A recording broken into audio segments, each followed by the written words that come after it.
Hello again, Gregg Bell News Tribune at Ford Field in Detroit. Well, that was one of the more improbable wins of the Pete Carroll era in Seattle. And to me, the two keys were the two fill-in tackles, Jake Curran and Stone Forsythe. I mean, Chicken Littles from everywhere, from the Palouse out to Pacific Beach, across the Pacific Northwest. We're talking about how the Seahawks were doomed against Aiden Hutchinson and the rampaging Lions blitzes and pass rush with two fill-in tackles, having Abe Lucas on injured reserve and Charles Cross also out injured today. And I'll tell you, they had a hell of a game, both of them. The Seahawks started the game with 2 and even 3 tight ends, keeping them in to help with the 2 tackles to start the game. They even had Will Disley lined up as a fullback in the first quarter, and he chipped on Hutchinson, helping Curran off the right side of the Seahawks formation. Then as the game went on, they started to do less and less of that and started to send their tight ends out on patterns. Noah Fant had a big 17-yard catch on the first play of the overtime drive. But as the game increased, so did the Seahawks' reliance upon Curran and Forsythe to go one-on-one in their pass protection. And let's face it, they didn't give up a sack today. The only sack in the 43 dropbacks Geno Smith has was Geno Smith's fault, when he ran on the opposite end zone, or an end, almost into his own end zone, trying to extend a play on third down just before the 2-minute warning.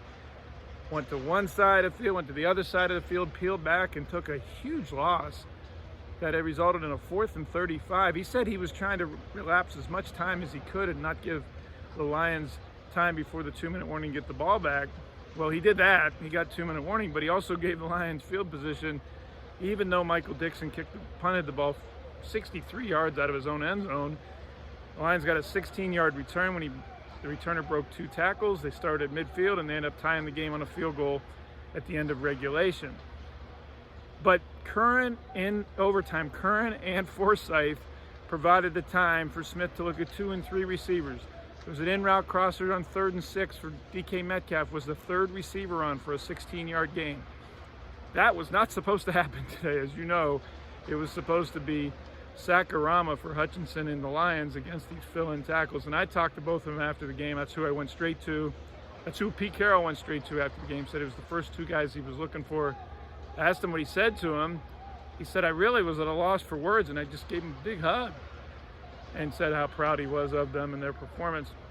I talked to Forsythe, and he said this was very gratifying.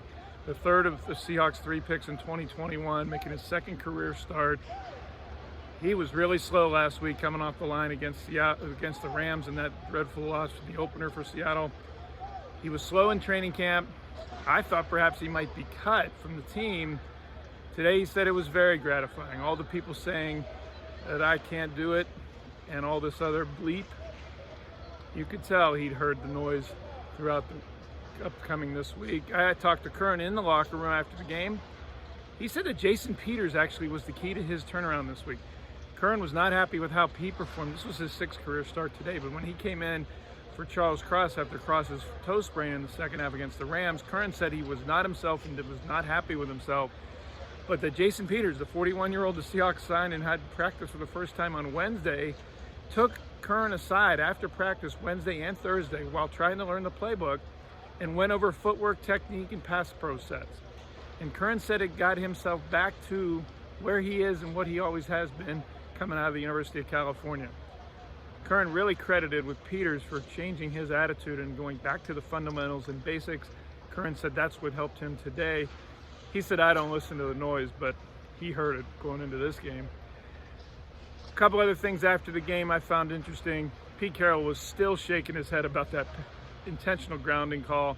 That was one of the worst judgment calls for intentional grounding I've seen in an NFL game. It was just a miscommunication, obviously, between Geno Smith thinking Lockett was going to go deep and Lockett breaking off, reading the coverage deep and breaking it off on an out route short. No pressure whatsoever. The rule states if it's a throw to avoid a loss, it's a penalty. There was no limited loss there. That was a really ridiculous call in the late in direction in the 3rd quarter, but the Seahawks overcame that twice, as a matter of fact. An illegal formation penalty on 3rd down negated a scramble for a 1st down by Smith. They end up still getting a touchdown pass back across the field away from the play and the flow by Tyler Lockett, which he's so good at. I asked him after the game why he's so good at that, and he said, well, I can't tell you that now on camera. I'll talk to you back in Renton later this week, or else opponents will know about it. Oh man, it was tough knowing that we were going in overtime, but like P says, you can't win in the first 4 quarters sometimes. You got to be able to continue to follow through. So I think for us, we won the toss, which that's something that's always big. And we went out there, and even though we didn't have a good drive the drive before, we let it go behind us, and we went out there, and we just played at a high level. We was moving the sticks, taking care of the ball, big time first downs, whether it was DK, big time catch by Noah to start the drive off, and we was able to capitalize and win. With all the stacked against you guys this week, is this one of the more improbable wins you think you've had? Yeah, I mean, I think that, last week there was a lot of expectations, and, we had to just say forget the expectations and just go out there and play at a high level. The Rams are a good team. They beat us, and we had to learn how to be able to move on. And we knew we were playing against a great team. We went out there. They already beat the Kansas City Chiefs. Today was a big day of celebration for Barry Sanders. I think they put a statue out there and stuff for him as well. And so we knew what this day meant for them. And so we wanted to go out there and we wanted to make sure that we played at a high level. And I thought we played really, really good. Just with being able to play away the noise, all that different type of stuff. But, we did have some mistakes that we were able to capitalize on, where we got the intentional grounding, don't really understand that much, but we were able to capitalize on that, get the third down, and then we were able to score. Sometimes when we got false start penalties, and we can't be able to have that, especially when you go against a great team such as Detroit. The Reek Woolen injury update is that he's got a shoulder injury. Pete Carroll didn't have much to say or say he knew much about it after the game, other than to say it's sore, but he'll be okay. Don't know yet what that means for the Seahawks against the Carolina Panthers at Lumen Field this coming Sunday. Guys from both sides of the locker room, offense and defense, after the game, crediting Bobby Wagner, his talk on Wednesday, the fiery, impassioned talk that we've written about and I've been on the News Tribune about here this week. They said it really turned the psyche around of the team and got them away from the Rams loss and onto the Lions game today that they ended up winning. I felt good. I felt good to get the win. That was a terrible play line over and close it out. But we fought hard. We knew it was going to be a gritty team. We knew they was going to come in and fight to the end, which they did. We outlested them, so we're happy about that. Your coach just credited you with turning the psyche of the team around on Wednesday. What impact do you think you had at that buck-up talk you had? I don't know what the impact was. I just, sometimes when you're a young team, you got to go through the learning process of letting the good and the bad go, because you can't bring that into next week. So whether you have a really good game, you can't expect to have that same game following week if you don't prepare. Same thing, you're losing. Sometimes you lose and it doesn't work out your way, but you can't let that bleed into the next week. And so it was pretty just as simple as that, not be down on ourselves, that we weren't able to close that game out or start the season how we wanted to, because we had a long season. You've been with this team for a couple days. How big and improbable maybe this win was, given that everything was seemingly stacked against you? A couple days. Being charitable.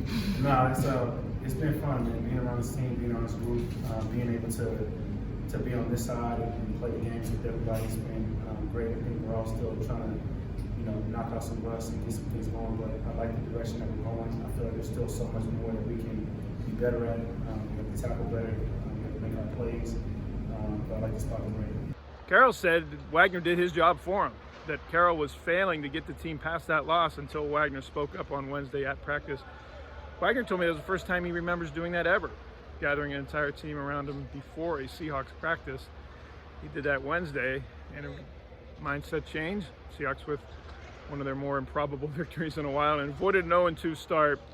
Yes, I know the playoffs have expanded. I know there's now 17-game regular season, but in the last 2 years, the first 2 years of that expanded format, 11 teams have started 0-2. Only one had made the playoffs, last year's Bengals.